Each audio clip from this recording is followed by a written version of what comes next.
जय श्री राम दोस्तों। आज हम इस वीडियो में जानेंगे महिलाएं क्यों नहीं कर सकती हनुमान जी की मूर्ति स्पर्श। जानिए आखिर क्या है इसके पीछे की वजह। हनुमान जी का पूजन करते समय कई नियमों का पालन किया जाता है और इसमें सबसे महत्वपूर्ण नियम है कि महिलाएं गलती से भी बजरंगबली की मूर्ति को हाथ नहीं लगा सकती।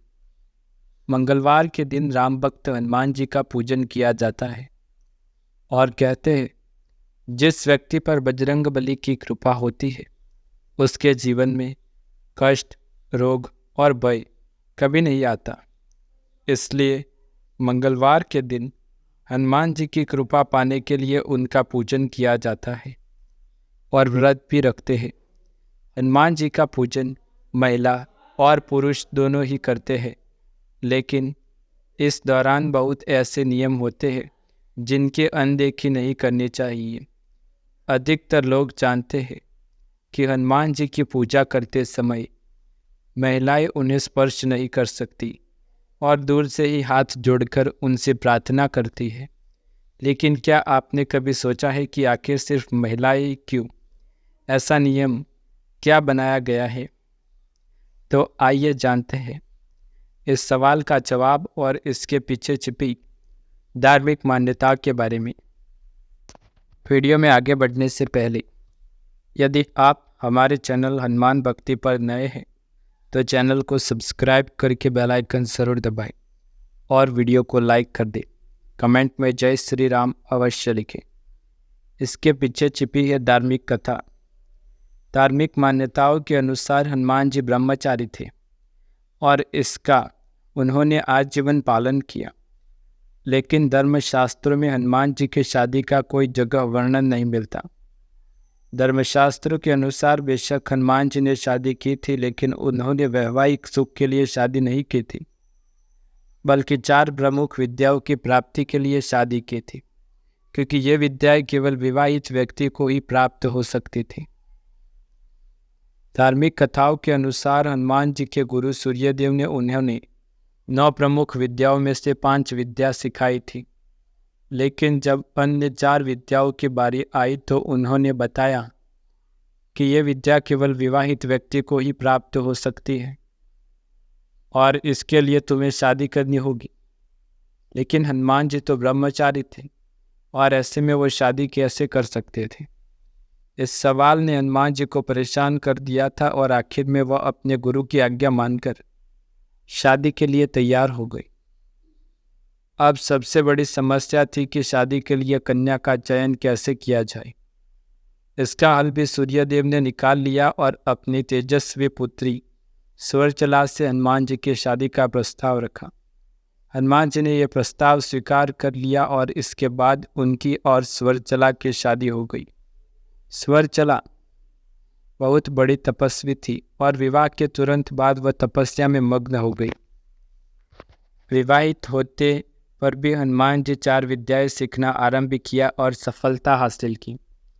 इस प्रकार हनुमान जी का विवाह भी हो गया और उनका ब्रह्मचार्य व्रत भी नहीं टूटा। हनुमान जी प्रत्येक स्त्री को माँ के समान दर्जा दिया और आजीवन अपने ब्रह्मचार्य का पालन किया। जब कोई महिला किसी के लिए माँ के समान होती है तो वह उसे प्रणाम नहीं करती और न ही पैरों को स्पर्श करती है। इसलिए महिलाएं हनुमान जी की प्रतिमा को स्पर्श नहीं कर सकती, लेकिन उनका विधि विधान से पूजन कर सकती है और दीपक भी प्रज्वलित कर सकती है। यहाँ तक महिलाएं हनुमान चालीसा का पाठ भी कर सकती है और हनुमान जी को प्रसाद भी अर्पित कर सकती है। क्या है हनुमान जी की गदा का नाम? कैसे मिली हनुमान जी को गदा? धार्मिक ग्रंथों के अनुसार एक बार बाल हनुमान ने सूरज को फल समझकर निगल लिया था। उस समय हनुमान जी इंद्र के वज्र प्रहार से मूर्छित हो गए थे, जिससे नाराज होकर वायुदेव ने अपनी गति रोककर पूरे त्रिलोक को व्यथित कर दिया। उस समय भगवान ब्रह्मा ने हनुमान जी को पुनः जीवित किया और सभी देवताओं ने उन्हें कुछ न कुछ वरदान दिया। साथ ही अपने अपने दिव्य अस्त्रों से अभय होने का भी वरदान हनुमान जी को दिया। बाल हनुमान को उस समय कुबेर देवता ने गदा प्रदान करी। हनुमान जी की गदा का क्या नाम है? धार्मिक ग्रंथों के अनुसार राम भक्त हनुमान की गदा का नाम कौमुदकी गदा है। यह गदा उन्हें कुबेर देव से प्राप्त हुई थी।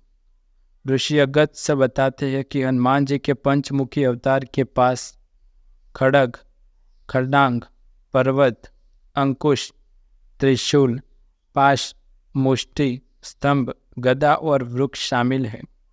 परंतु बजरंगबली के पास अपार शक्ति थी, जिसकी वजह से उन्होंने कभी लोहे की छड़, पर्वत और वृक्ष के अलावा किसी अन्य अस्त्र का प्रयोग नहीं किया। किस धातु की बनी थी गदा पंडित? हनुमान जी को कुबेर देव ने सोने की गदा भेंट की थी, जो आकार में बहुत विशाल और बेहद वजन वाली थी। यह भी उल्लेख मिलता है कि हनुमान जी ने अपनी गदा से अनेक राक्षसों का संहार किया था। किस हाथ में रखते हैं हनुमान जी गदा? हनुमान जी की प्रतिमा या तस्वीर में उन्हें बाएं हाथ में गदा धारण किए हुए देखा जाता है। बाएं हाथ में गदा रखने के कारण उन्होंने वाम हस्त गदा युक्तम भी कहा जाता है। धार्मिक ग्रंथों के अनुसार कुबेर जी ने हनुमान जी को गदा दी थी, तो उस समय यह वरदान दिया था कि आप इस गदा को हाथ में लेकर कभी भी युद्ध में परास्त नहीं हो सकती। यहाँ तक कि भूत प्रेत भी हनुमान जी से भयभीत रहते हैं। बेहद शक्तिशाली है बजरंगबली की गदा। गदा की किसी तरह की शक्ति होने का वाल्मीकि रामायण में कोई वर्णन नहीं मिलता। बजरंगबली के मुष्टि, रात और पूंछ में अपार शक्ति है।